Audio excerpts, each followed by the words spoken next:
தொடர்ந்து பேசிய முதலமைச்சர் மு.க.ஸ்டாலின் மறைந்த முன்னாள் முதலமைச்சர் காமராஜரை சங்கி கூட்டம் வீட்டோடு தீ வைத்து கொளுத்த பார்த்ததாக பகீர் குற்றச்சாட்டை முன்வைத்தார்.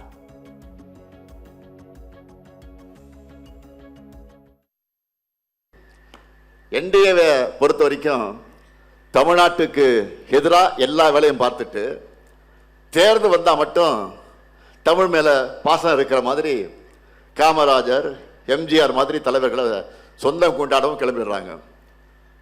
இவங்களோட சங்கி கூட்டம் தான் 1966ஆம் ஆண்டு காமராஜரை டெல்லியில் வீட்டோடு வச்சு கொளுத்த பார்த்தாங்க.